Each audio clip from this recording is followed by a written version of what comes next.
vai começar a falar sobre determinantes da morfologia oclusal. De onde vem essa forma e como isso se desenvolveu na natureza até chegar no equilíbrio do adulto. De onde isso vem? Né? Vocês têm alguma pergunta sobre os temas que a gente já deu anteriormente? Tem alguma dúvida para tirar? Não. Eu passei a ver aqui. Você pode fechar essa janelinha que está aí com o Skype. Pode fechar ela que não atrapalha não a imagem, não. Não encerra, não. Ah, muito bem. Então, se vocês tiverem... passarinho, coisa mais linda. É daí, Fábio? O quê? Esses passarinhos é daí onde você está? Eu estou na fazenda e os passarinhos estão virados aqui, estão nem aí pro coronavírus, viu? Menina, resolve pipi.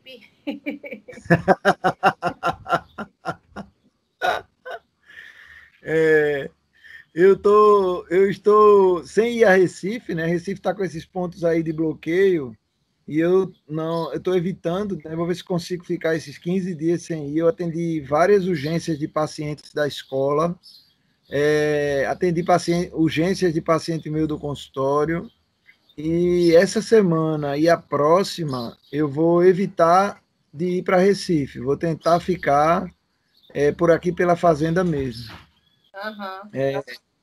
Resolvendo coisa, quando o telefone toca, eu chego a me arrepio, que eu já sei que é problema que vem, né? Que assim, eu tô com uma coleção de problemas para resolver. Então, o momento de parar para dar aula para vocês é um momento de descontração para mim, porque não para de ter coisa para resolver, de ter problema para resolver. Mas também eu estou conseguindo escrever algumas coisas, estudar algumas coisas, quando a cabeça deixa, né? Porque tem hora que está fervendo mesmo. Fora assim que a questão de preocupação com a saúde, né, das pessoas mais próximas, eu tenho fé que a gente vai passar por tudo isso logo e a gente voltar a ter nossas aulas, né? Que é tudo que a gente precisa. Se Deus quiser. Eu vou seguir o raciocínio desde... A gente passou, então... Eu vou fazer esse preâmbulo bem rápido, mas a gente passou pela embriologia. Depois, a gente viu como é que a natureza desenvolve, como a gente entra na dentição decídua, depois a dentição mista, e depois, agora, entrando na dentição permanente. A natureza, ela tende ao equilíbrio pela necessidade, pela função. Então, quando a gente quer encontrar alguma solução para um problema diagnóstico no nosso paciente, a gente precisa observar esse paciente, ou seja, observar a natureza desse paciente, o histórico, o que é que aconteceu. E é importante a gente entender hábitos, tipo de alimentação, qualidade de sono. Se a gente não entender isso, a gente não consegue descobrir a causa daquele problema. Então, a gente trata especificamente o problema, e esse problema ele vai perdurar, porque ele vai voltar. Se a gente não corrigiu, não foi na causa, tratou só o efeito. Um exemplo, o paciente fraturou o dente. A gente vai lá e põe uma coroa.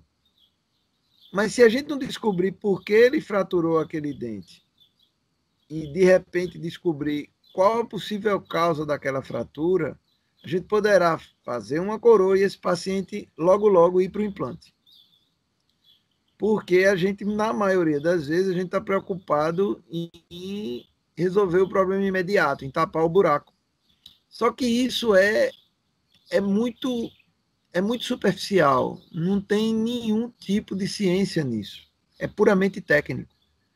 Então, se a gente não entende como as coisas funcionam, se a gente não entende como a natureza fez, e aí a lógica da filosofia do equilíbrio postural e oclusal é justamente buscar na natureza a solução para o problema que o paciente de fato tem, mas por que ele desenvolveu, por exemplo, uma parafunção?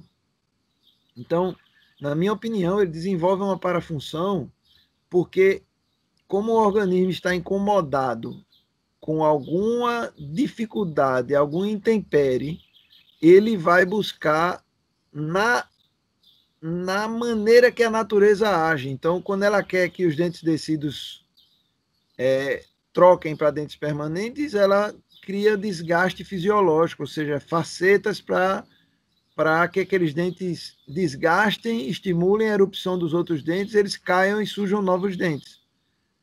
Então, na hora que o paciente começa a ocluir, começa a necessidade funcional, muda o tipo de alimentação e o paciente forma o terço final do ápice do dente, e aí ele, por indução, se toca na posição ideal.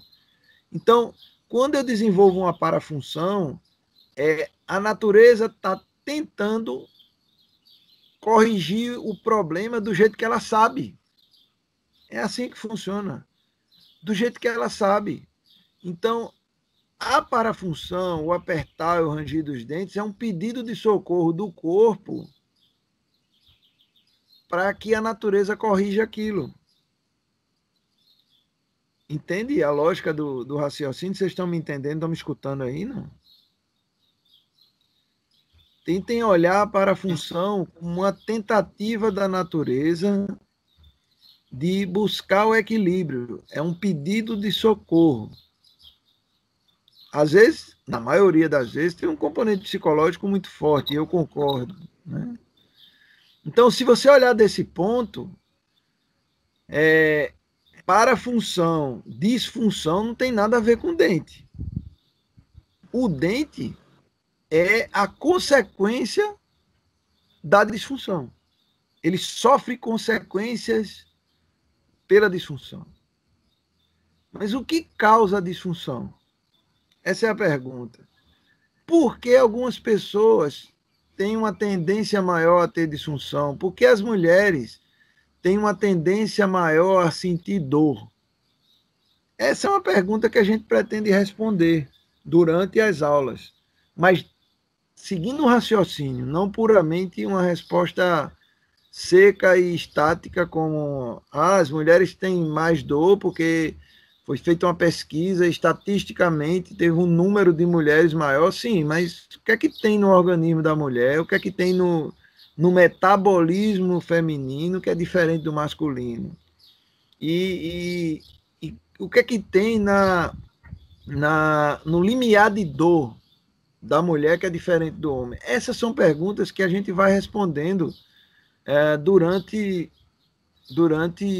as aulas, mas sempre seguindo esse raciocínio. Então, quando vocês começarem a me fazer perguntas, eu vou voltar para o raciocínio de tudo que eu disse, para que vocês entendam o raciocínio do diagnóstico e do tratamento de acordo com tudo que eu ensinei, entendeu? A gente fala a mesma língua. Vocês entenderam isso aí ou tem alguma dúvida até aqui? É importante que vocês tirem dúvidas para que vocês entendam daqui para frente. Tudo certo. Muito bem. Então, olha só, veja que várias vezes o Aníbal Alonso repete essa mesma frase, né? Que a face oclusal do dente, ela funciona como uma série de hieroglifos orgânicos. Então, como decifrar isso? O porquê desses sulcos, o porquê dessas cúspides, qual a função e por que cada dente tem essa anatomia? Qual é a função de cada dente no processo mastigatório para que esse dente tenha essa anatomia? Porque a natureza, uma vez que ela é perfeita, ela desenvolve uma anatomia, um comprimento de raiz, um posicionamento do dente, tudo voltado para a máxima eficiência mastigatória. Mas pensem comigo, imagine só que a gente só coma alimentos líquidos ou pastosos nessa fase de erupção e desenvolvimento dos dentes. O que é que vai acontecer com a musculatura? O que é que vai acontecer com a erupção dos dentes? O que é que vai acontecer com as articulações, com todo o sistema estomatognático, se eu não insiro uma alimentação que esteja de acordo com aquela fase de desenvolvimento do adolescente, por exemplo, ou da criança. Aquilo que não tem uso atrofia ou não se desenvolve. Então, entendam, se eu preciso, os ortodontistas aí de plantão, né, que tratam muito adolescente, os odontopediatras que tratam as crianças e alguns adolescentes, precisam estar atentos ao tipo de alimentação também. A gente tem uma tendência... Alguém perguntou, não? A gente tem uma tendência a só perguntar a respeito de cárie. A alimentação é muito rica em açúcar. Ô mãe, o seu filho come muito bombom, muita bala, muito chiclete. É uma dieta rica em açúcares, que está com incidência de cárie alta. A gente foi formado para tratar a alimentação só com relação à cárie. Mas muito mais importante é a consciência da alimentação como um desenvolvimento físico da criança e do adolescente. E que isso vai impactar muito no adulto que a gente vai tratar com reabilitação oral. Porque muitas vezes você não percebe, mas aquele adulto, ele pode ter tido uma alimentação inadequada para cada fase da vida dele e ele tem uma musculatura mais frágil, ou ter dentes mal posicionados, ou se aquele adulto fez vários tratamentos ortodônticos e aqueles dentes foram fixados naquela posição que não é a posição mais fisiológica, né?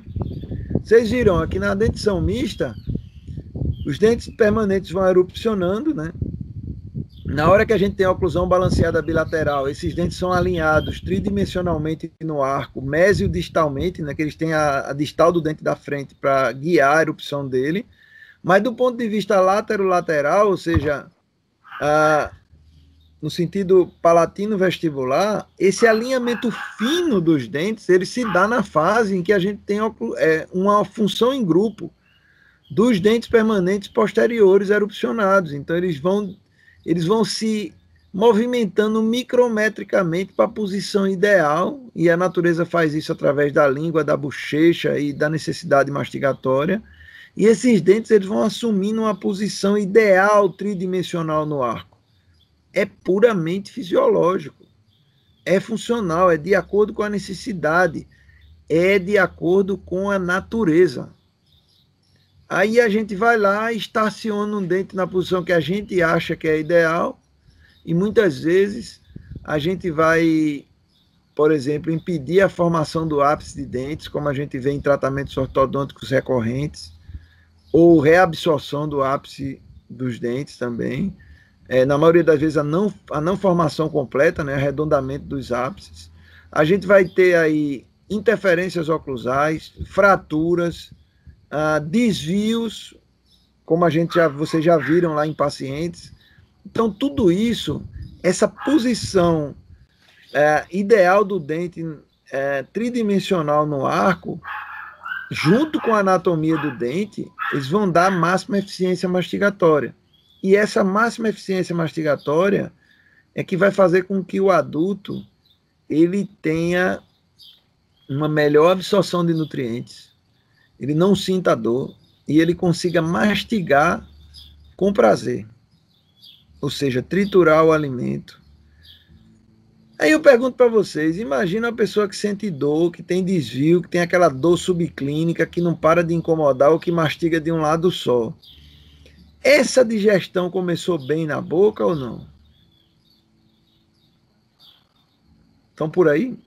Eu acho que não. Provavelmente não. Então, se a digestão começa na boca e você não tritura bem o alimento, a tua digestão já começou mal. Acompanha o raciocínio comigo. Começou mal, como é que vai para o estômago? Vai microtriturado ou vai irregular o tamanho dos alimentos? Vai irregular.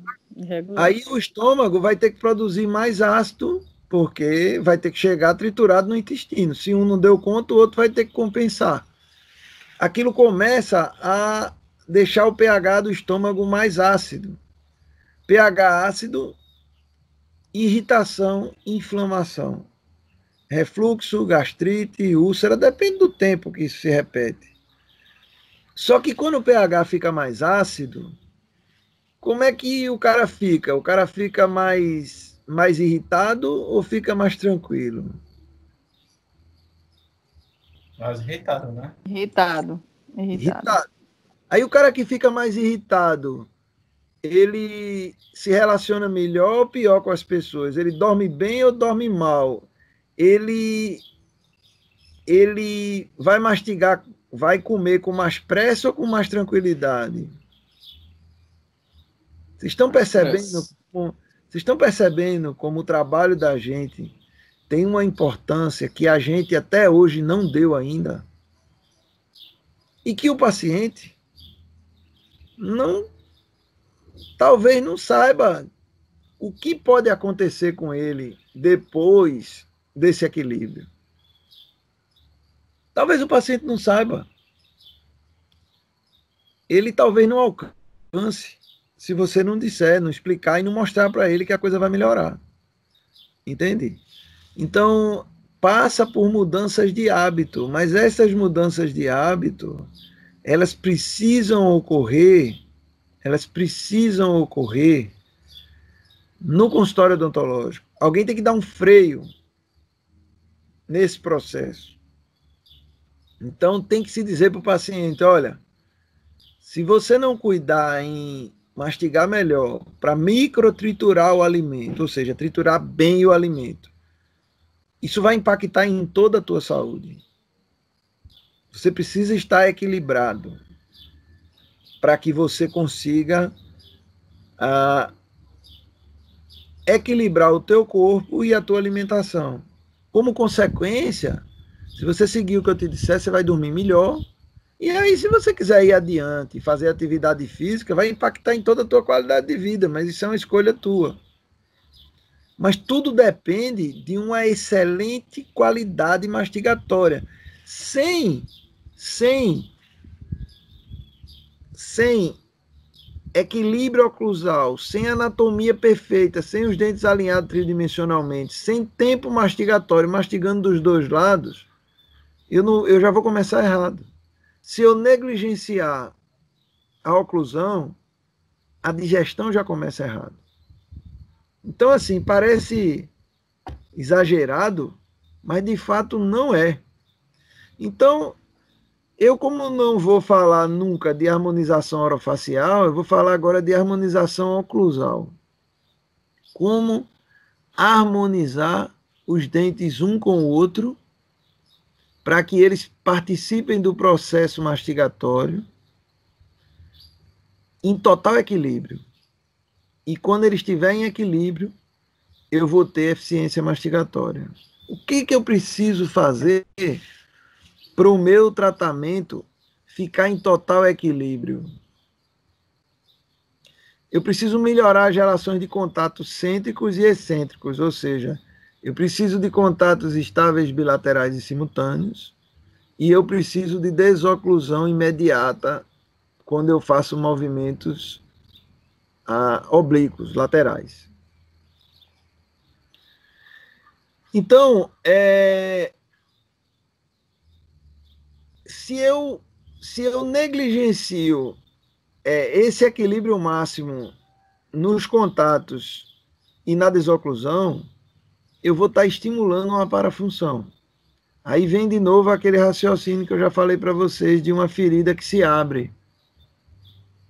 Toda vez que a gente coça, ela abre de novo e a gente deixa cicatrizar. Quando ela está cicatrizando, ela coça, a gente passa a unha, ela abre de novo. Então, a parafunção é um processo de tentativa de equilíbrio constante e que, se não for interrompido, ou seja, se não colocar um curativo naquela ferida e não colocar consciência para não coçar, vai cair o braço, né, ou a perna, sei lá, vai fazer um buraco lá no tecido.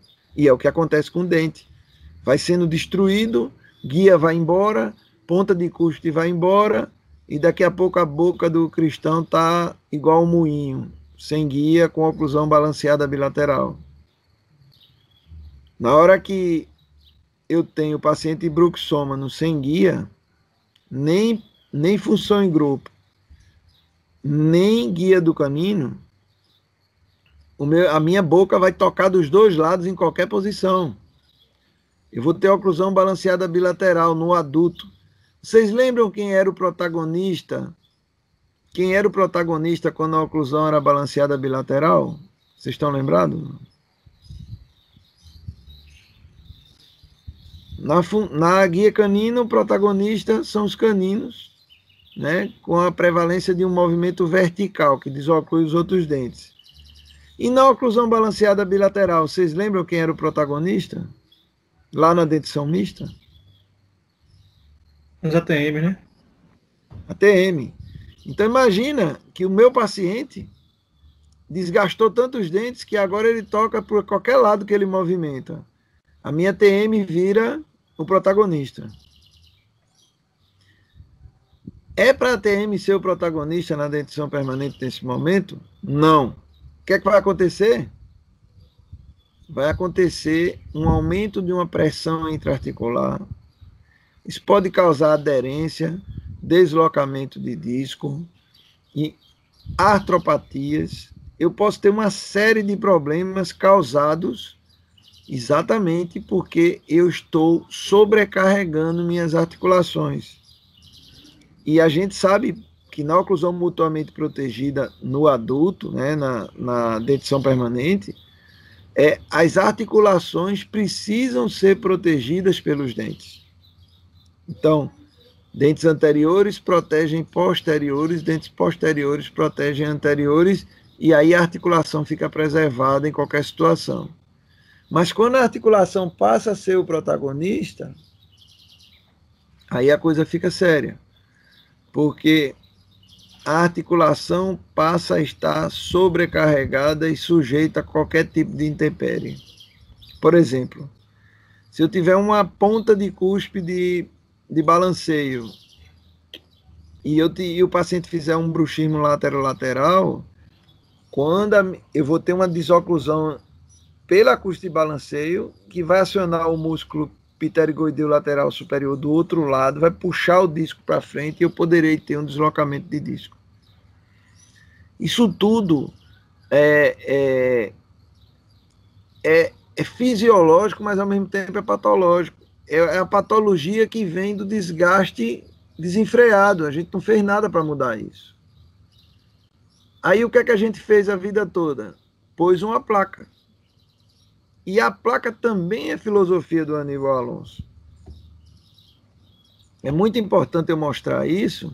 Olha a situação desse caso. Então tudo muda, né? A gente sabe que a pele da gente está se renovando, o cabelo está renovando, a unha está renovando, o osso está se refazendo, gengiva também, mas a gente não pode deixar que os dentes evoluam para um processo patológico. A gente precisa preservar, porque os dentes eles têm várias funções, dentre elas triturar o alimento. Mas, quando a gente mastiga, a gente não toca dente. A gente chega perto, mas não toca. A gente só toca dente quando deglute. Ou como um processo degenerativo nas parafunções.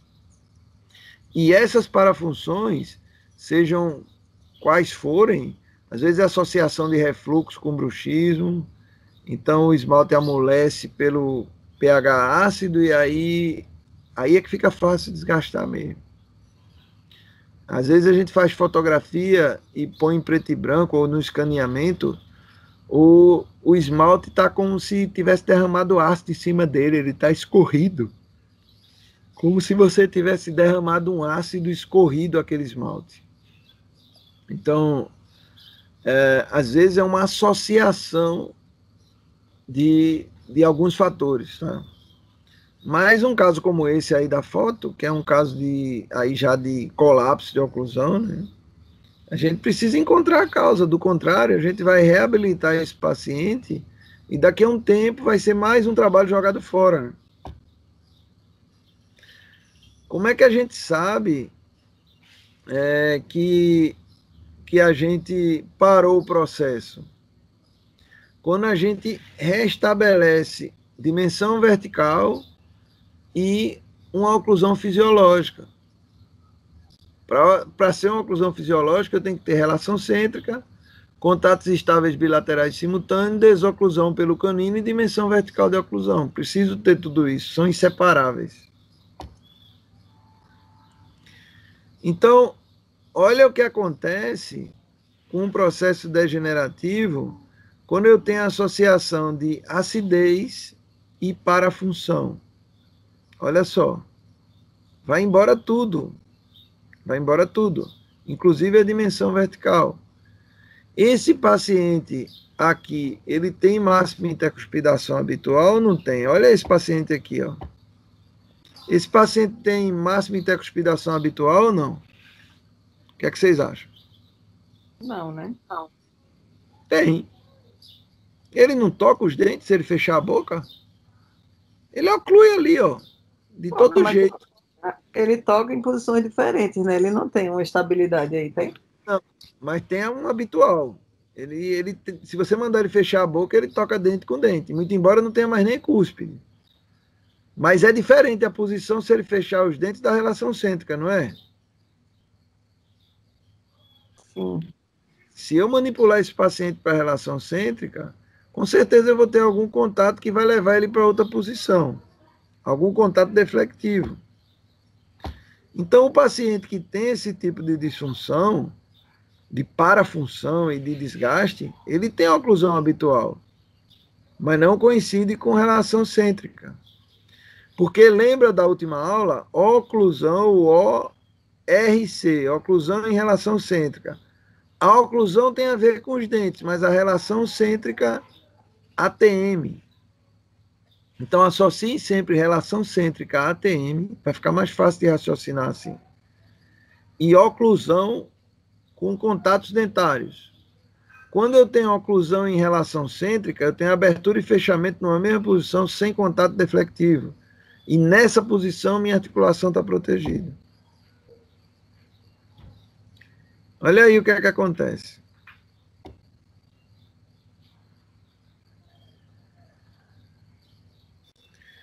Agora, como reabilitar esse tipo de paciente sem o conhecimento prévio de como funciona na natureza, para que eu diga assim, espera aí, eu começo por onde? Eu já tive alguns alunos que me perguntaram, professor, essa bagaceira que está a boca desse paciente aqui, eu começo por onde? Por onde eu começo? E é interessante essa pergunta, muito interessante, porque se eu vou fazer qualquer coisa na minha vida, eu primeiro preciso saber por onde eu começo. Não é assim? Eu vou limpar a minha casa, né? Por onde eu começo? Normalmente a gente vai começar por onde está mais sujo, né? Ou a gente vai estabelecer um plano de... Não, agora eu vou começar me preparando para enfrentar a limpeza. Se eu vou começar a reabilitação, eu começo por onde? Eu começo sempre como se fosse a natureza quando ela desenvolve a dentição. Eu começo estabelecendo pontos anteriores que levem meu paciente para a dimensão vertical dele, mais próximo da dimensão vertical dele. Depois que eu levar ele para a dimensão vertical dele, ele tem que abrir e fechar no mesmo ponto. Isso aí é o quê?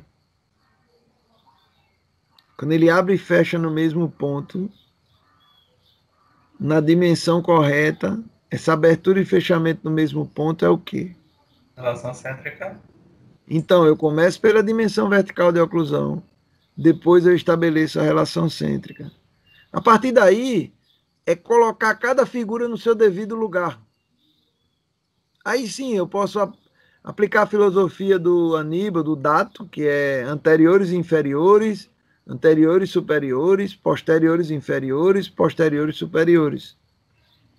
Eu posso aplicar a filosofia do Pascal Magni, que é fazer anteriores superiores, a parte estética, depois anteriores inferiores, posteriores inferiores, depois posteriores superiores. Bom, enfim, Se eu vou fazer prótese total, eu posso fazer um desgaste funcional de Patterson para estabelecer minha curvatura e oclusão balanceada bilateral. Eu posso traçar diversos caminhos, mas eu tenho que ter primeiro dimensão vertical de oclusão e relação cêntrica, que é reprodutibilidade de posição, ou seja, o paciente sempre abre e fecha na mesma posição.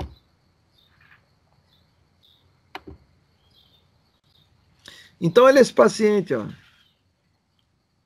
Que classe é esse paciente? 3. 3, né? Muito bem. Classe 3. Pois bem.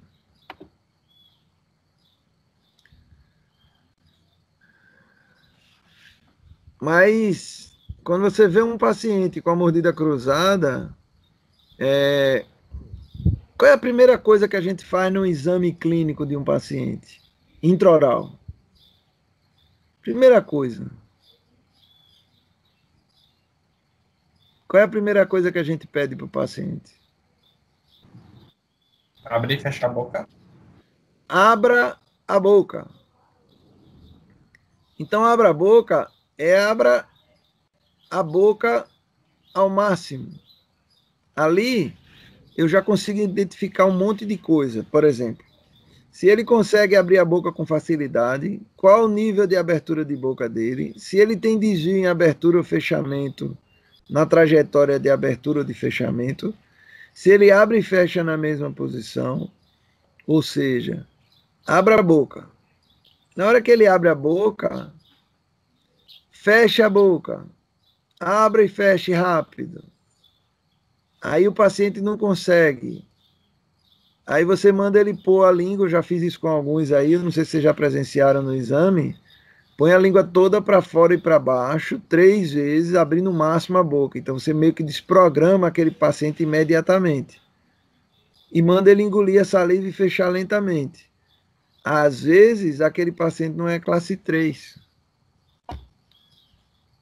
Olha aí, o mesmo paciente. Não é ortodontia não, tá, gente? Manipulação. Às vezes é uma interferência oclusal no terceiro molar só. Certo? Já vi vários casos. O paciente jogar a mandíbula para frente. Só que vocês estão mais sabidos. Então, o que é que vocês veem mais nesse paciente agora, quando ele fecha? Vamos começar a entrar, puxar por vocês um pouquinho. O que é que vocês veem mais nesse paciente? Um desvio, né? Isso, doutora. Aparentemente, vamos voltar aqui. Aparentemente um desvio. Não por causa da linha média, mas o que é que eu estou vendo? Ó? Existe um espaço funcional entre caninos. É assim que funciona? Lembra que o canino é o centralizador? Os 2 caninos têm que tocar ao mesmo tempo? Então, se meu paciente fecha e eu tenho espaço entre caninos aqui, ó, e aqui não tem, é porque alguma coisa está tocando aqui e está trazendo essa mandíbula para esse lado. Eu preciso eliminar esse toque, e isso aqui, nessa filosofia, ninguém vai falar, porque ninguém viu isso aí. Mas, se eu ajusto por acréscimo, às vezes é o canino desgastado aqui, às vezes é uma interferência. E eu centralizo essa mandíbula para que os 2 caninos toquem ao mesmo tempo, sem folga entre os caninos, aí eu vou ter realmente reabilitado meu paciente, muitas vezes com um ponto de resina. Mas isso é aquele mesmo paciente que parecia classe 3. Olha ele agora. Classe 3. E, ó. Alguma coisa estava fazendo ele jogar a mandíbula para frente.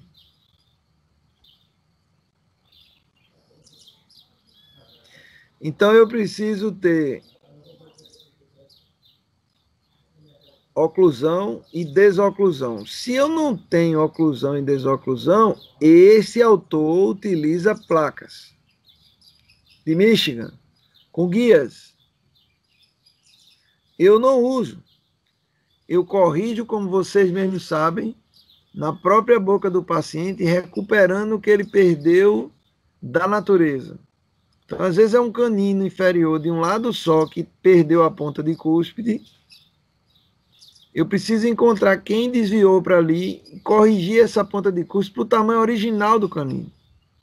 E aí eu vou reposicionar esse meu paciente e checar os pontos de contato para que eu tenha exatamente dimensão, relação cêntrica, contatos estáveis bilaterais e simultâneos e guia dos caninos.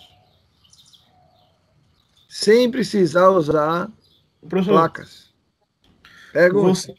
Você não desgasta na interferência, não é isso? Você acrescenta na centralização da mandíbula, né? Depende. A gente vai falar muito disso Vou começar hoje, mas vamos falar muito disso na parte de ajuste oclusal nas próximas aulas. Existem 3 maneiras, Guilherme, de ajustar. Por adição, por subtração ou por correção. Eu prefiro por adição, mas às vezes eu trabalho por subtração também. Por exemplo, se eu tenho um terceiro molar que não tem espaço no arco, erupcionou e ele gera contatos que levam a mandíbula para a protusiva, eu posso ajustar ou remover os terceiros molares. Também é subtração. Mas se eu tenho dentes mal posicionados que geram interferência, eu poderei corrigir o desvio e depois trabalhar com o ajuste oclusal por correção, através da ortodontia. Certo? Então, eu posso trabalhar por adição, por subtração ou por correção. Qual é a minha última opção? Subtração por ser irreversível. Eu vou sempre buscar tratamentos que sejam reversíveis. É igual a filosofia da prótese sobre implante. Parafusado sempre que der. Por quê? Porque é reversível. Então, sempre que eu puder trabalhar de forma reversível, eu não vou levar meu paciente para o irreversível. Tá bom? Então, olha essa frase, ó. Todo dente desalinhado oclui, não é? Então, os dentes desalinhados, o paciente vai engrenando os dentes até que ele oclui, mas não desoclui. Por quê? Porque o dente desalinhado, ele poderá gerar interferências oclusais. Então, ele poderá ocluir, mas normalmente não vai desocluir. E se não desoclui, não é fisiológico. Então, olha esse paciente em oclusão habitual e olha esse paciente em relação cêntrica. Olha a diferença. Aí eu pergunto, dentes relativamente sadios, é natural esse desgaste nos dentes anteriores? Já peguei vários pacientes que mordem topo a topo. Simplesmente o alinhamento abre um espaço e eu restauro os dentes e esses pacientes voltam a ter oclusão em relação cêntrica. Ô, Fábio, como é aquele espaço que você falou? É Bennett o quê? Aquele espaço entre os caninos, quando você não toca os dois lados, que você disse que a gente podia corrigir. Então, eu poderei... os caninos, eles precisam centralizar a mandíbula, então eles têm que tocar ao mesmo tempo.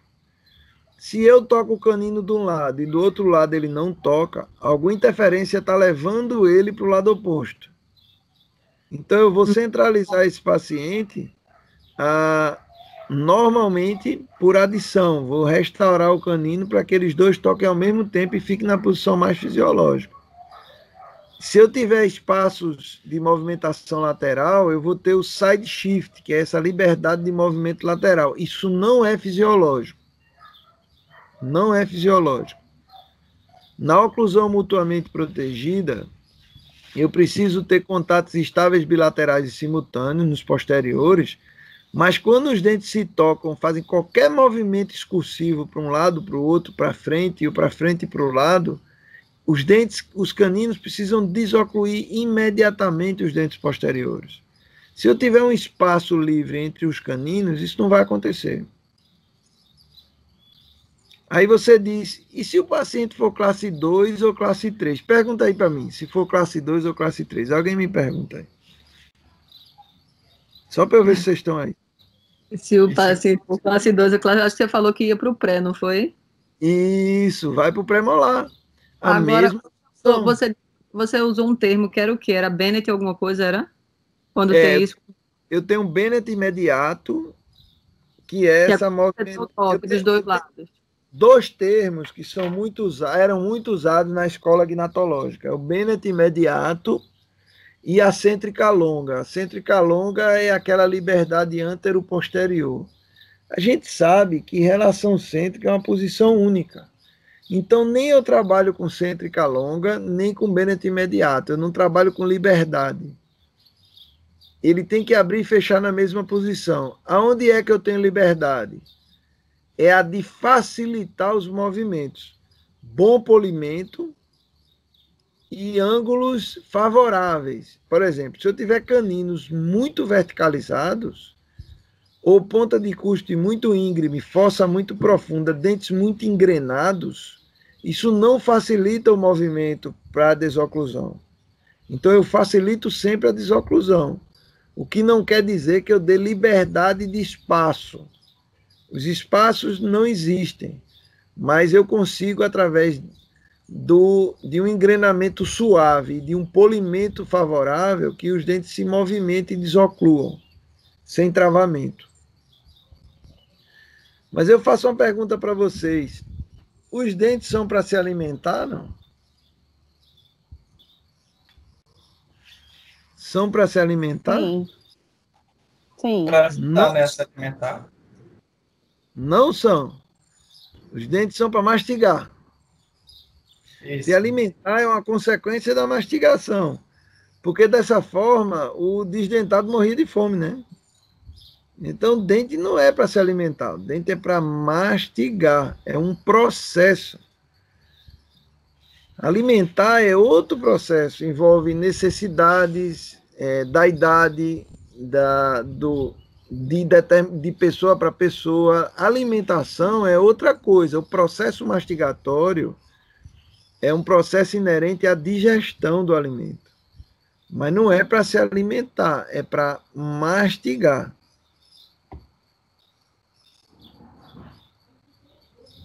Então, o próprio desdentado total, ele pode ser bem alimentado, agora ele pode não mastigar direito, certo? Mas eu preciso que o meu processo de mastigação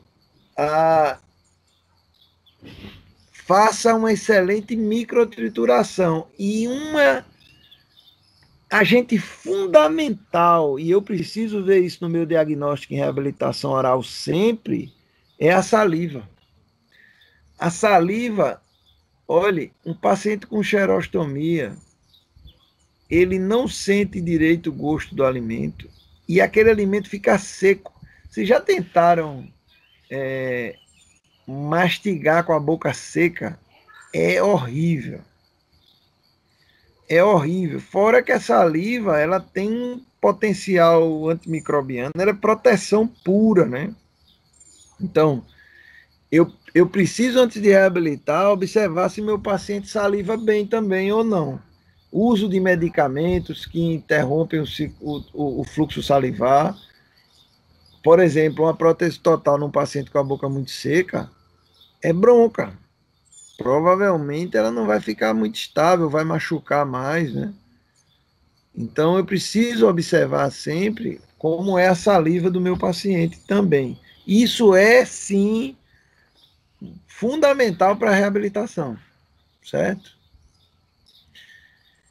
Então, eu tenho, entre os dentes, no processo mastigatório, eu tenho um alimento. Então, os dentes não se tocam, eles chegam perto, mas eles não se tocam.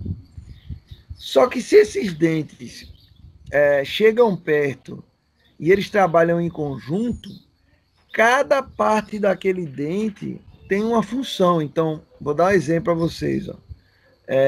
As custas de balanceio, elas mantêm o alimento na mesa oclusal, mas elas também mantêm a língua ou a bochecha afastada da mesa oclusal. Então, se eu erro no posicionamento da custa de balanceio, por exemplo, eu faço ela muito baixa ou mal posicionada, a língua pode entrar na mesa oclusal e o paciente morder a língua, em especial quando tem perda de dimensão vertical, ou a bochecha da mesma forma. Então, o posicionamento de cada parte do dente, os sulcos, eles favorecem a passagem do alimento de um dente para o dente mais posterior. O sulco favorece a trituração do alimento entre fossa e cúspide para que ele escape pelos sulcos em pedaços menores. Então, tudo isso é favorável para que eu tenha uma mastigação mais eficiente.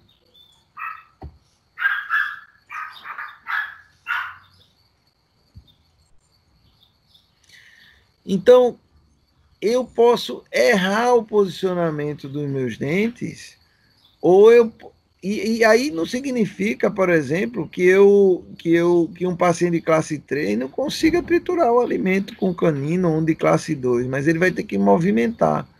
É aquilo que eu falei para vocês, ó. O paciente classe 2 ou classe 3, ele morde a maçã onde? Onde é que ele morde a maçã? Vocês já pararam para pensar nisso? Não? No canino, né? Isso, ele joga mais para lateral, né? Ele vai para o canino, entre o canino e o pré, para poder... Porque se ele for nos dentes anteriores, ele não vai conseguir apreender, dependendo do nível de discrepância, essa necessidade de incisar o alimento.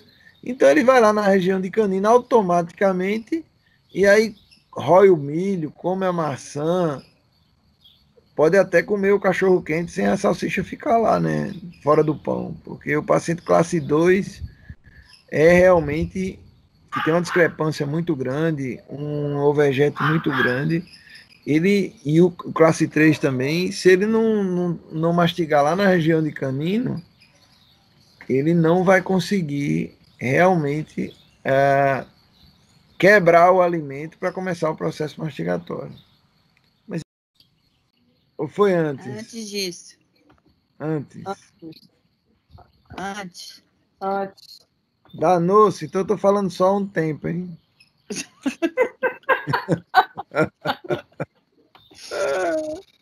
Aí. A gente tá... Não, Muito bem. também não.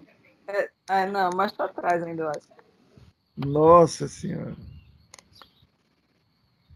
Aqui eu me lembro que vocês falaram, que eu perguntei onde é que eu ocluía. Foi aí. Você falou da maçã, do classe 3. Isso. Então, o objetivo do canino é proteger da parafunção. Então, o canino desgastou, vai um processo de desgaste de premolares e aí até o paciente chegar na oclusão balanceada bilateral. Mas, eu queria que vocês entendessem qual é a função das superfícies oclusais. É realmente triturar os alimentos de uma maneira mais eficiente. Por isso que eu preciso ter dentes na posição correta, mas eu preciso ter anatomia oclusal. Se eu não tiver anatomia oclusal, eu não vou ter eficiência mastigatória. Então, dentes planos, eles não vão ter eficiência mastigatória. É muito importante entender que nesse processo mastigatório, quando eu tenho dente natural, vocês estão me ouvindo aí? Eu estou falando só de novo.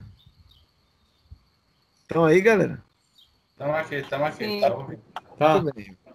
Vai falando aí, senão eu... Então, quando o paciente morde algum corpo estranho e tem ligamento periodontal, eu vou sentir e esse processo vai parar até eliminar o corpo estranho.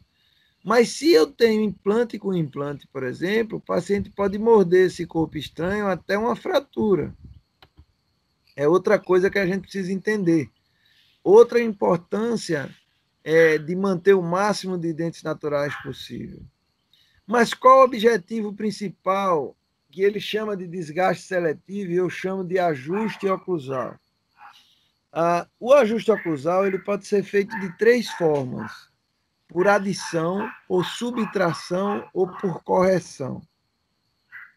Então, mas em qualquer uma das situações, o que eu preciso ter é centricidade mandibular, ou seja, a mandíbula abrir e fechar na mesma posição. Para isso, eu vou ter que ter coincidência de máxima intercuspidação em relação cêntrica. Eu vou ter uma máxima quantidade de pontos de contato, e aí eu vou ter eficiência mastigatória, desoclusão pelos anteriores e um bom alinhamento tridimensional para me garantir que o meu paciente não vai morder nem a bochecha, nem a língua.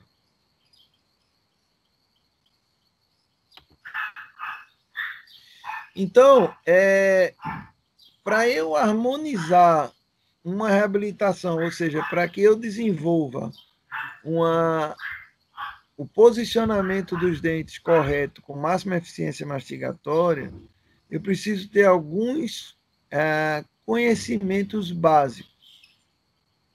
Então, eu preciso entender que tipo de tratamentos, quais ferramentas, quais os objetivos, como que eu vou induzir, ou seja, como eu vou levar esse paciente para a relação cêntrica para ter certeza que ele está abrindo e fechando sempre na mesma posição, e aí eu vou sempre marcar com papel de articulação, e vocês já sabem que a maioria dos casos eu começo com 200 micron.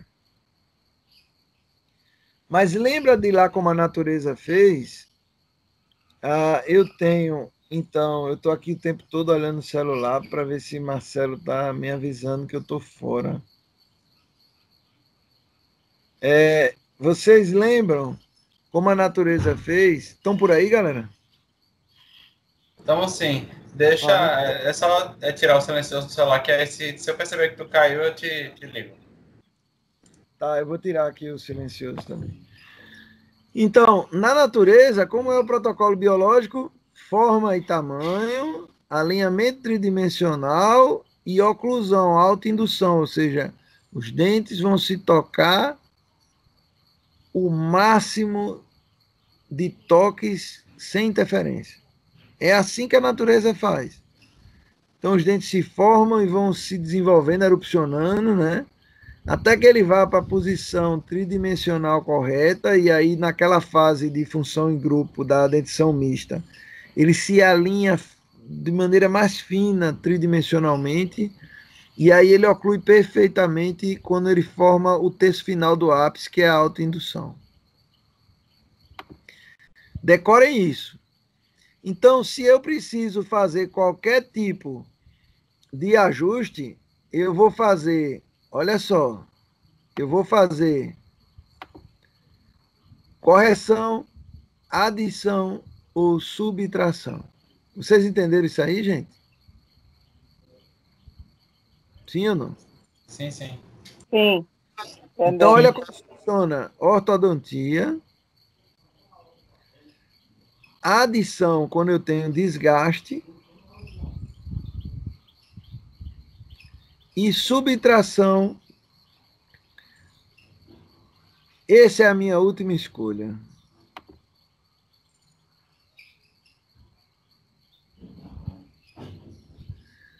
Então, o meu objetivo é equilíbrio oclusal. Eu preciso do equilíbrio oclusal. O que é que vocês sabem mais do que esses conceitos que vocês estão vendo aqui? Fala para mim aí, para ver se eu estou indo no caminho certo. Acerca de quê, Fábio? O que é que vocês sabem mais do que o que vocês estão vendo aqui agora? Aqui agora vocês estão vendo um ajuste oclusal, considerando que o paciente sempre abre e fecha, ele não perde essa referência lateral da mandíbula em relação à maxila ou à base do crânio, né? Só que vocês já sabem que muitos pacientes podem ter desvios que são mantidos por um padrão muscular patológico. Ou seja, aquele paciente admite um desvio, o passa a mastigar de um lado só, fecha numa posição desviada, o côndilo do lado que ele mastiga fica aplanado, o côndilo do outro lado fica arredondado, ou seja, quanto pior, melhor. É assim que a gente vive com o problema, convive com o problema, mas as consequências permanecem. Então, eu posso usar esses conceitos que são clássicos, que eu estou passando para vocês, para reposicionar o meu paciente, usando esses mesmos conceitos, mas corrigindo os desvios laterais. Se eu tiver apenas perda de dimensão vertical, com esses conceitos aqui eu reabilito meu paciente. Mas se eu tiver desvios laterais, na hora que eu vou corrigir minha dimensão vertical, eu já preciso ter o desvio lateral corrigido, concordam? Ou não? Sim, concordo. Então, o diagnóstico dos desvios laterais, lembrem, cuidado para não ficar com obsessão por linha média dental. Não é isso, certo? Não é isso. Mas a gente precisa estar sempre atentos aos desvios laterais. Porque quando eles existem, principalmente nas mulheres, tem normalmente problemas posturais e dor associada. Eu posso usar todos esses conceitos de ajuste para me ajudar, são ferramentas. Mas eu preciso primeiro do diagnóstico, tá? E depois que eu corrijo o desvio lateral, eu posso seguir essa mesma técnica.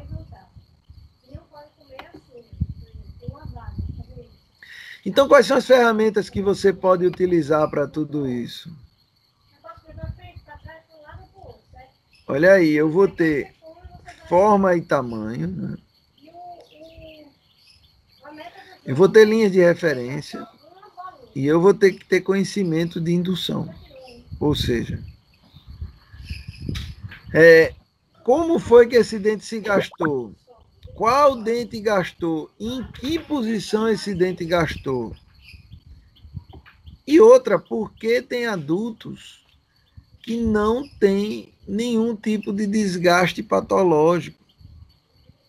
Que não tem desgaste acelerado? E por que tem jovens que têm dentes todos desgastados? Vá buscar no histórico. O que é que foi feito nesse jovem, nesse adolescente, nessa criança, que induziu ele a esse processo? Eu tenho que buscar lá atrás. Não entendo como tratar. Mas sempre que eu quiser harmonizar, eu vou ter que eliminar contatos deflectivos e criar desoclusão. Olha aí, vou voltar de novo. Eu vou sempre eliminar contatos deflectivos e vou criar desoclusão. Aqui eu protejo o sistema e aqui eu protejo os anteriores. E das duas formas eu protejo a articulação temporomandibular. Vocês entenderam isso aí até agora, gente? Ou não?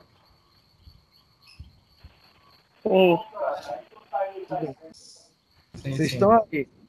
Cuidado para vocês não se confiarem na gravação da aula, perguntem. Não fiquem com dúvidas. Então, qual é o objetivo da harmonização oclusal? Eliminar deflexão e, a partir desse momento, quando eu tiver centricidade no fechamento da mandíbula, eu vou poder criar desoclusão a partir daí.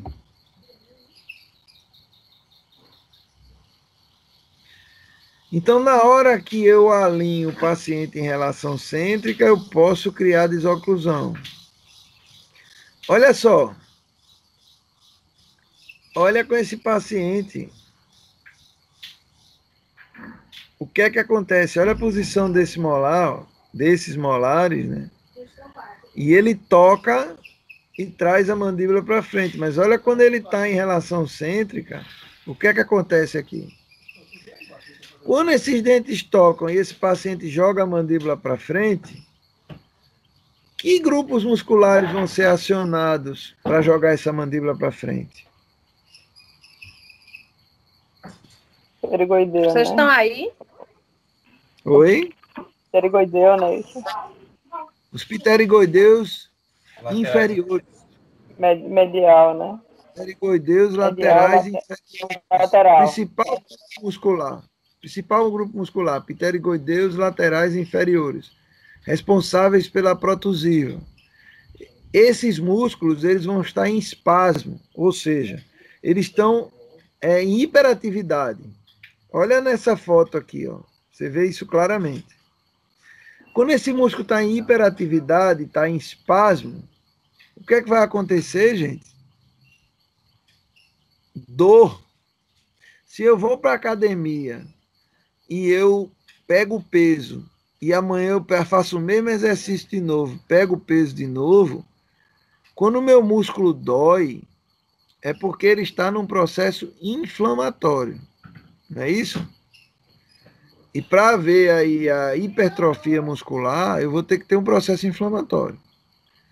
Mas o cara que pega peso, faz exercício de braço num dia, no outro dia ele faz perna, não faz braço. Aqui não. Aqui eu marombo o pterigoideu lateral inferior de dia, de noite, de madrugada e no outro dia de novo. O que é que vai acontecer? Inflamação. Quando está inflamado, quais são as características de inflamação, gente? Vamos lá. Rubor. Rubor, tumefação, Tumor, calor dor e dor. e calor. É isso? Então, tumor, rubor, calor e dor.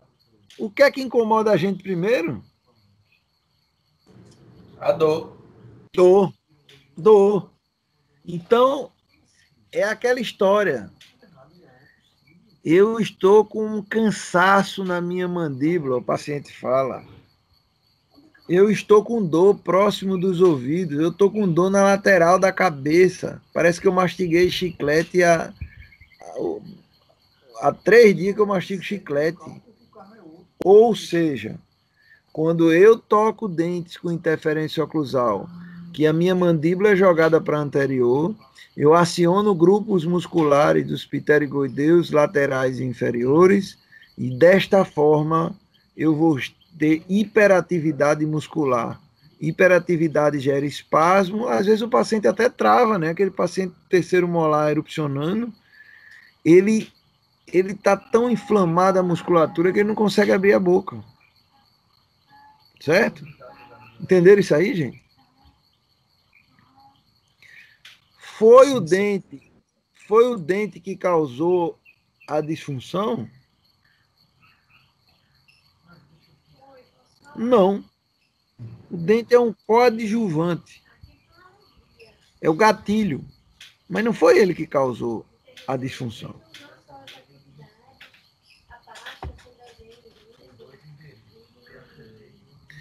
Então, toda interferência em oclusão em relação cêntrica, ou seja, todo contato deflectivo, desabilita a desoclusão. Por quê? Porque ele será uma interferência oclusal. Então, não é necessária a desoclusão para falar, comer, para nada. Ele simplesmente é um processo muito importante de proteção durante a parafunção. E mais, a guia pelos caninos, ela gera espaços uniformes nos dentes posteriores que vai facilitar o trânsito do alimento da mesa oclusal de um dente a outro. Então, como o espaço é uniforme, à medida que vai se realizando o ciclo mastigatório, o alimento o bolo alimentar passa de uma face oclusal a outra e vai sendo quebrado em partículas menores devido à anatomia, às cúspides, vertentes e sulcos.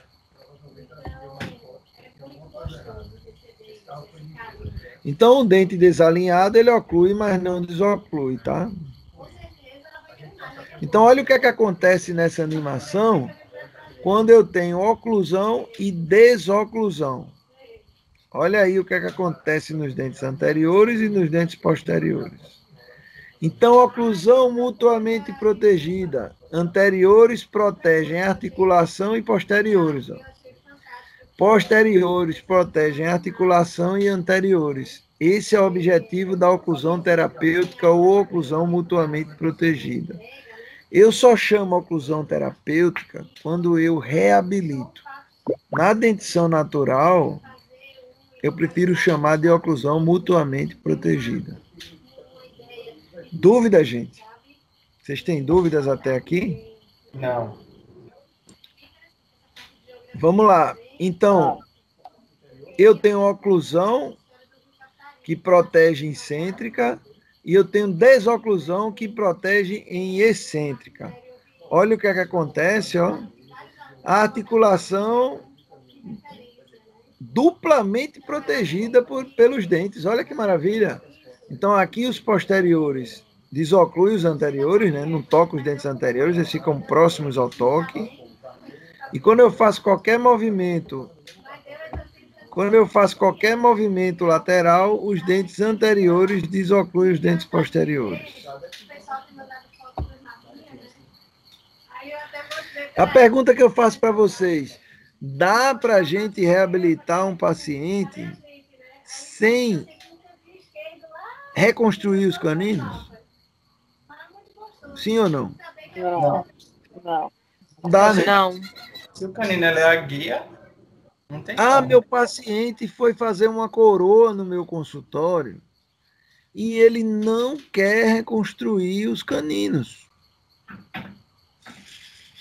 Primeiro você informa e depois, se não tiver jeito, reconstrua com resina para proteger o teu trabalho. E dá um jeito de cobrar isso dele, nem que seja na coroa que você fez, mas pior é perder tua coroa, porque o cara não quis fazer o que tinha que ser feito, entendeu?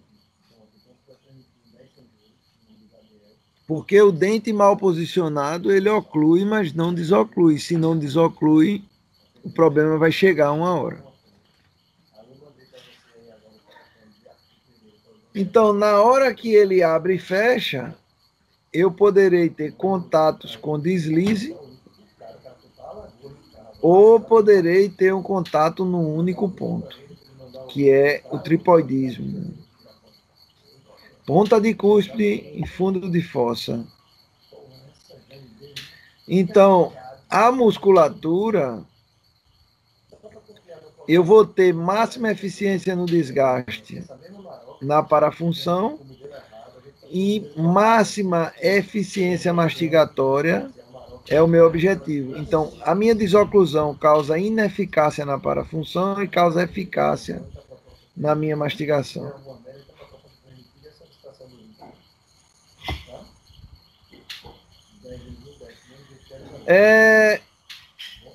E o papel articular? Qual é a importância para vocês do papel articular? Por que eu utilizo o papel de 200 micra para começar tudo? E gosto muito do carbono da Bausch. Porque o carbono da Bausch, ele marca, ele faz marcações e não apenas pontos. E essa marcação me dá uma informação muito importante. Olha só, eu posso ter um centro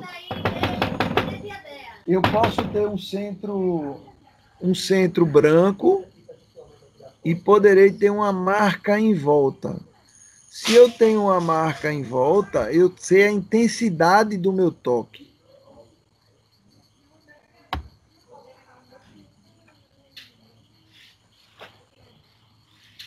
Então, a harmonização oclusal, ela necessita de um conhecimento exaustivo. Olha quantas aulas a gente já fala disso.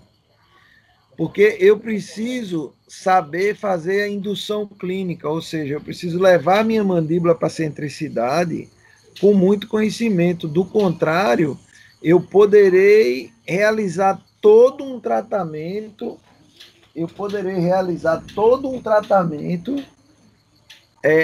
na posição errada. E aí, o que é que acontece quando eu realizo todo um tratamento na posição errada? O que é que vocês me dizem? Aí ferrou. Ferrou, né? Agora eu vou fazer uma pergunta que não quer calar. Só para eu não me sentir só na pandemia. Quando vocês hoje olham para aquele paciente que você tratou, reabilitou aquele paciente, e você vê que o paciente tem um desvio, você reabilitou ele numa posição desviada, não dá vontade de desmanchar tudo e fazer tudo de novo? Dá ou não dá? Eu já liguei até meu microfone para dizer que sim, claro, estamos juntos.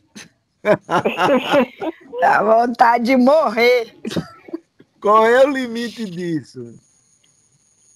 Para que a gente não saia desmanchando tratamento. O limite ético disso, qual é? O paciente não está com... É isso. Agora, eu olhar para o meu paciente, preencher uma ficha de dor, e meu paciente dizer, olha, meu trabalho está lindo, mas antes desse tratamento, eu não tinha dor aqui no pescoço, no ombro, e agora eu tenho.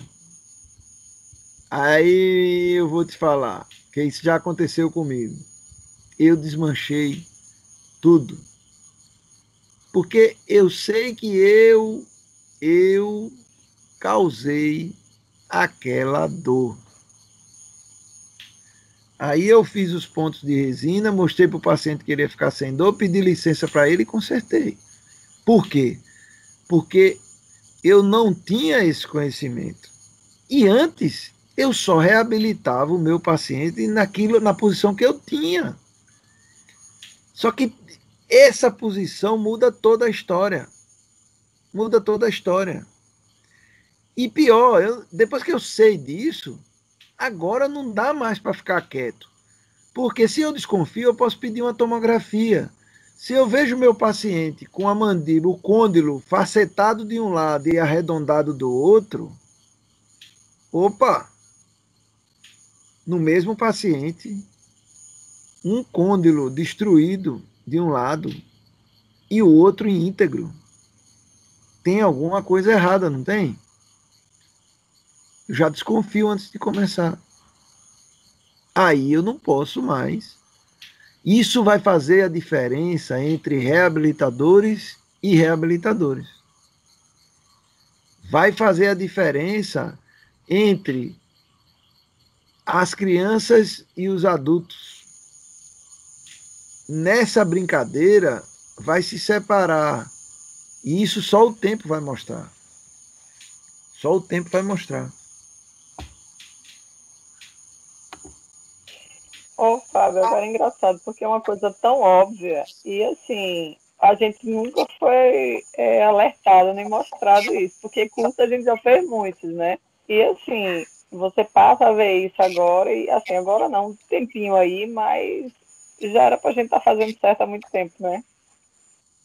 Pois é, mas o problema é que isso não até hoje não foi aplicado na odontologia. E se alguém sabia antes, ficou para si. Não disse, né? Não disse, né? Contou para ninguém, se apoderou. Só que é o seguinte, a natureza é braba. Se você descobre uma coisa dessa e você não fala para as pessoas, você foge da natureza do ser humano, que é ajudar um ao outro. E quando você foge dessa natureza, mesmo que você ache que não tem consciência, a sua própria consciência lhe destrói. E você não será uma pessoa feliz, porque você sabe que está agindo errado. Se é para ser bandido, vá logo assaltar banco. Porque para trabalhar unicamente pelo dinheiro, eu não sei, mas eu não consigo acreditar que ninguém tope se prostituir profissionalmente. A não ser que tenha realmente quem tope. Aí esses daí, o futuro deles, vocês já sabem. Quem tem mais experiência já sabe o que vai acontecer, né? Eles podem até ganhar dinheiro, mas não se sustentam na profissão, não tem jeito. A gente quer andar certo e é difícil, imagina quem quer andar errado. Então eu preciso sempre perguntar, né, como foi que o dente desgastou, por que desgastou, em que posição desgastou e onde eu começo. Olha só, como eu começo essa reabilitação? Por onde eu começo? Quando eu vejo um paciente desse no consultório, eu e vocês, e não venham me dizer que não é, a gente chega a brilhar os olhos, né? Pronto, garanti o mês de consultório, né? Vou pagar as contas todas. Agora, quando acabar essa pandemia, que você vê um paciente desse no consultório com condição de pagar o tratamento, vai ficar todo mundo de olho brilhando, né? Mas fica alerta, porque o tamanho do presente é o tamanho da responsabilidade, né? Por onde começar? Por onde começar? Né? Será que tem contraindicações? Será que tem interferências oclusais que eu preciso tratar antes de começar? Então a gente vai tratar assim, né? Como lá na Índia, né? Ó, o dentista aqui com relógio de ouro, tá vendo? Olha aí, um escopo. Maravilha, hein? Então, tem diferenças entre fazer a harmonização oclusal sobre dentes naturais e sobre dentadura, né?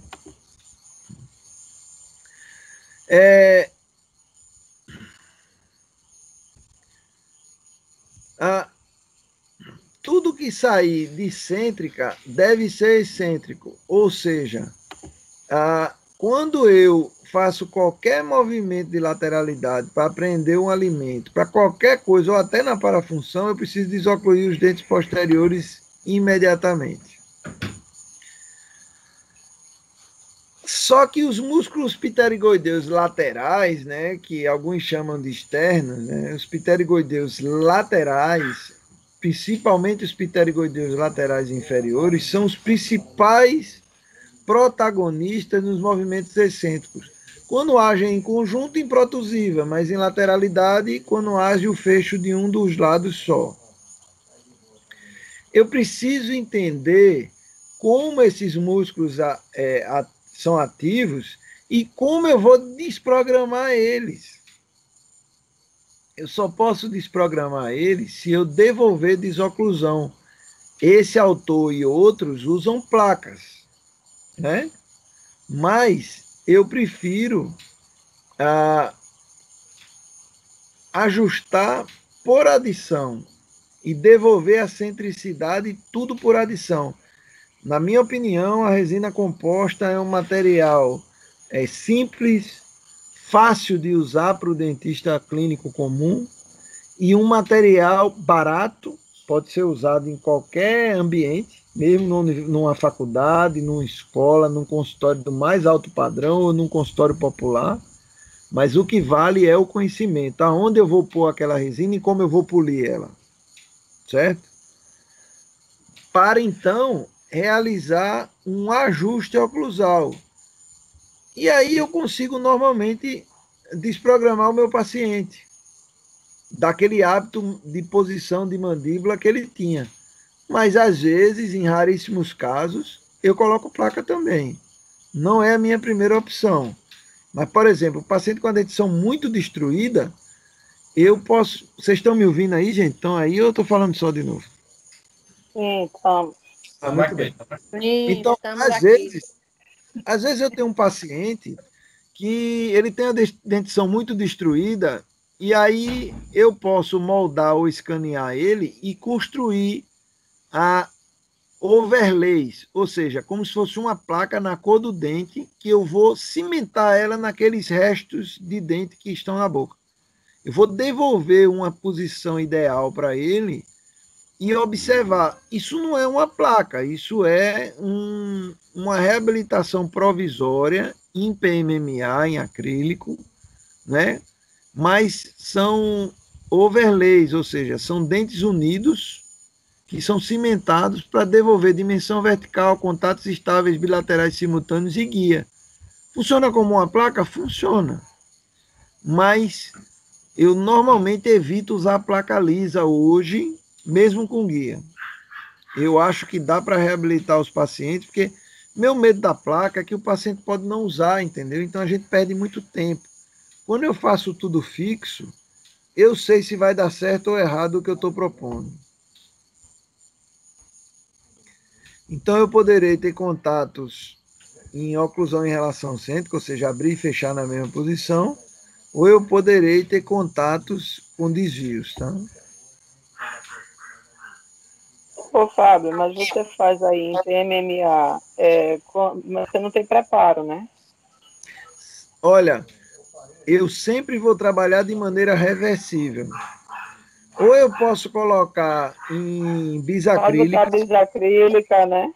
Sim. posso. Agora, quando é muito grande assim, Melo, para botar em bisacrílica é complicado, porque dá muita bolha, é difícil Mas de remover a guia, mas pode. Se você conseguir, pode também.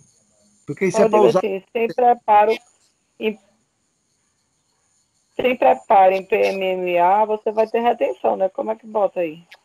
Então, aí eu faço uma cimentação mais grosseira, só para ficar aí 2, 3 dias, para ter um diagnóstico. Mas o meu objetivo é não mudar nada na boca do paciente sem ter certeza onde eu quero chegar. Entendeu?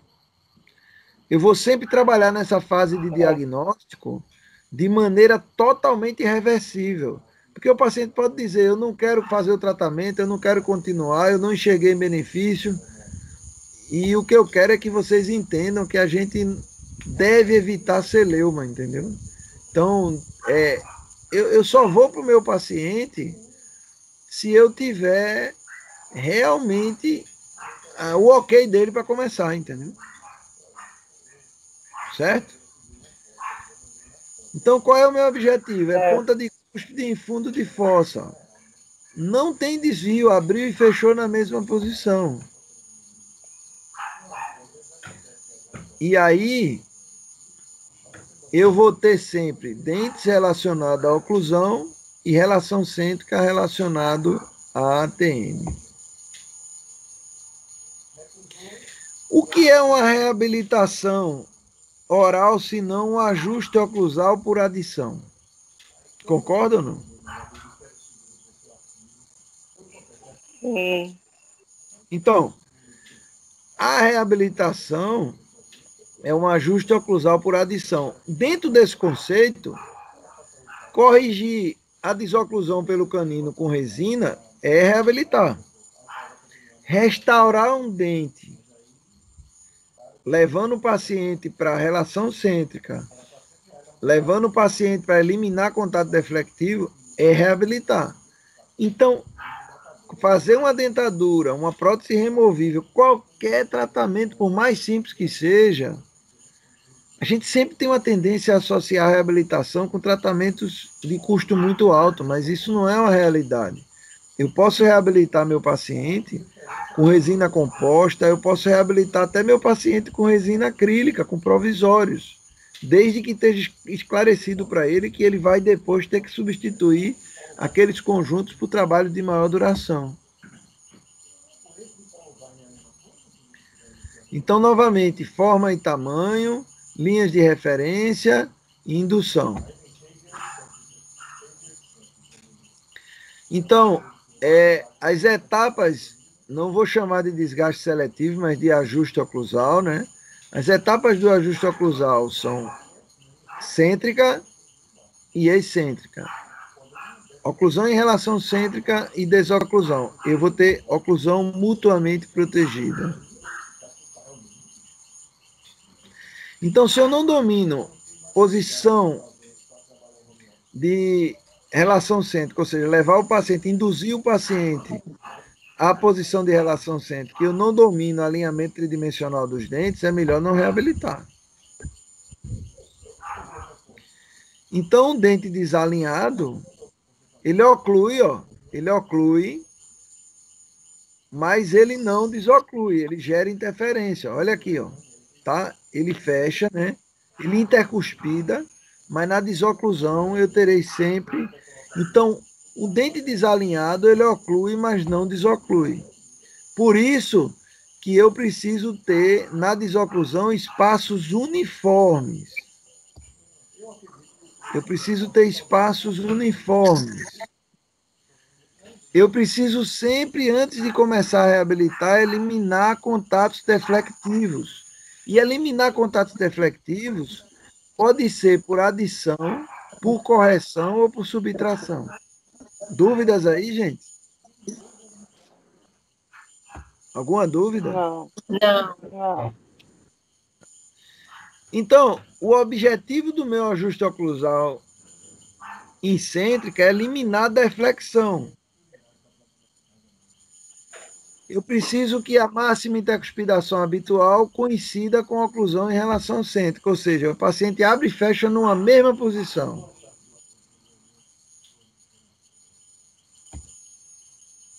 Desculpe. Aí.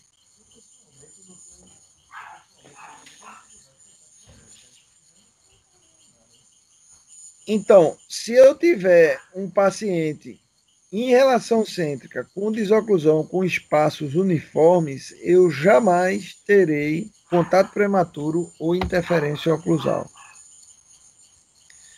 Mas é muito importante observar também que esse alinhamento do meu plano oclusal, ele vai precisar estar direcionado à primeira vértebra, senão a posição da minha cabeça vai estar alterada.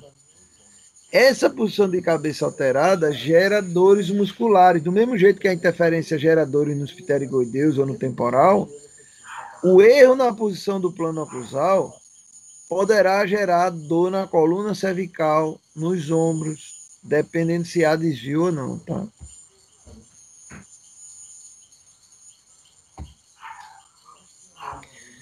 Então, novamente, eu poderei ter correção, adição ou subtração para ajustar.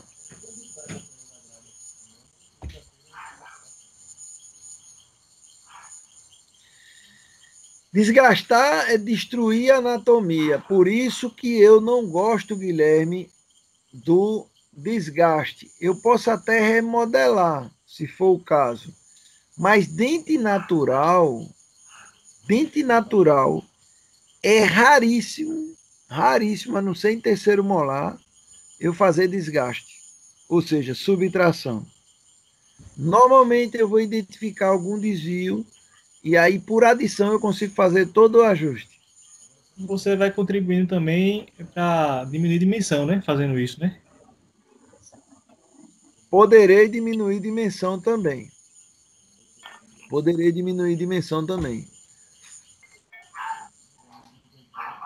É porque para diminuir dimensão você precisa desgastar muitos dentes, né? Quando você desgasta um dente só, normalmente você não tem dimensão, você gera desvio. Uhum. Certo? Então, quais são as funções? Ô, Fábio, Olha só, pode perguntar. como que você faz, então, se o paciente tiver uma dimensão aumentada, para você poder alinhar ele sem ter que fazer desgaste? Se o paciente tiver com a dimensão invadindo espaço funcional livre, é isso? Isso. Então, aí primeiro você precisa diagnosticar que a dimensão dele está invadindo espaço funcional livre. Como é que você faz esse diagnóstico? Normalmente fonético. Certo? Normalmente fonético. Aí você vai identificar onde você tem interferência que leva ao desvio. E aí você vai pesar se você vai levar esse paciente para a dimensão correta por correção, por subtração ou por adição. É muito raro um paciente que invada espaço funcional livre, que tenha a dimensão vertical aumentada, sem ter a mão do homem envolvida. E normalmente esse paciente aí, ou ele tem alguma discrepância óssea, ou seja, é um paciente por ortognática, ou é a mão do homem. Se for a mão do homem, precisa partir para a correção. Esses tratamentos, normalmente eu indico ortodontia. Mas se ele tiver uma discrepância óssea, aí você vai mandar para a ortognática sem colocar essa mandíbula excêntrica? Depende. Para a ortognática, muitas vezes eu vou conversar com o ortodontista para fazer a ortodontia e preparar ele para a ortognática. Porque como é que eu vou saber se ele vai para a ortognática?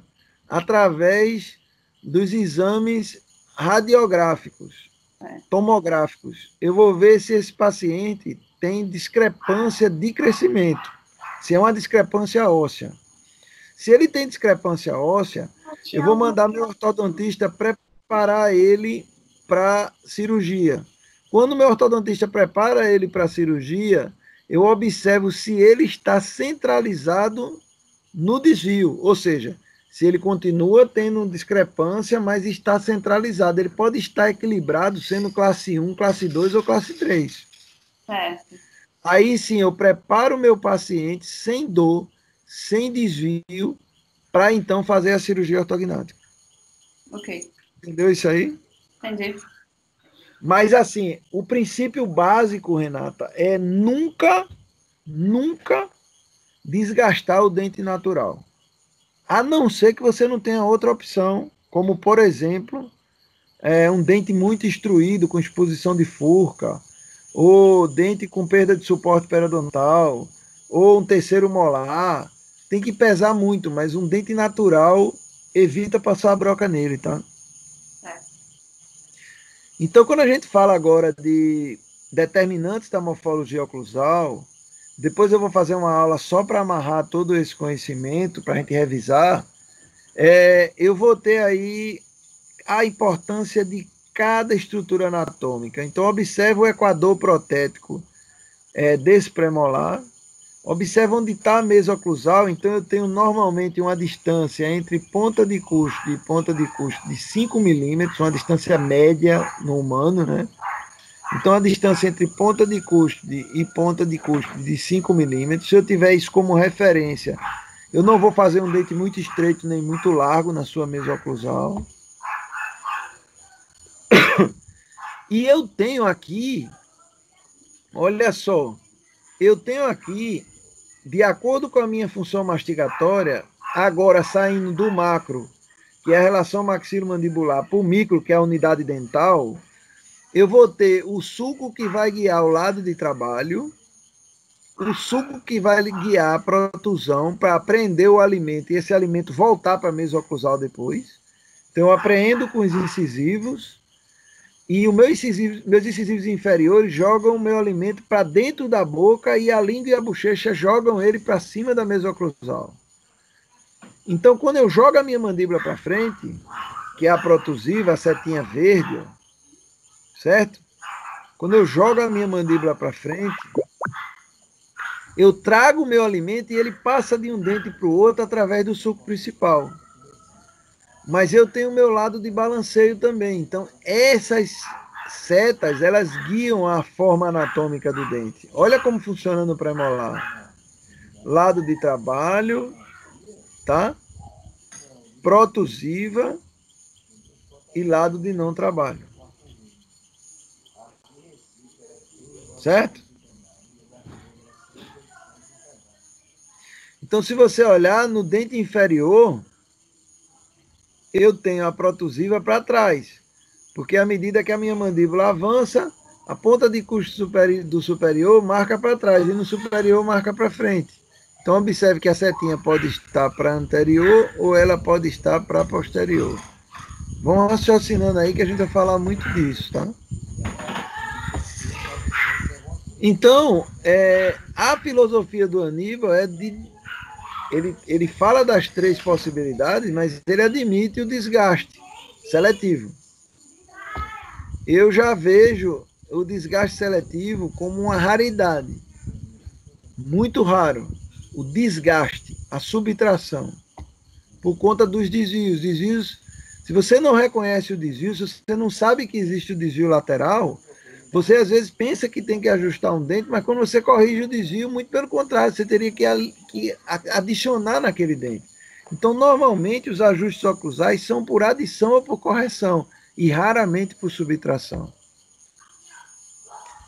Então, olha só, eu tenho contatos de ponta de cúspide e fundo de fossa, mas a ponta do dente ela não entra lá no fundo da fossa, ela vai tocar em pontos antes de chegar lá. E quem fica nesse espacinho aqui é o alimento para ser triturado em 1, 2, 3 partes. Certo? Vocês entenderam isso aí, gente? Estão por aí? Sim. Então, eu acho que às 5 para as 6, a gente vai com mais ou menos 1h40, né, de aula. Eu acho que a gente agora pode tirar dúvidas e dar uma paradinha por aqui, porque do contrário vocês vão pirar. O que é que vocês me dizem?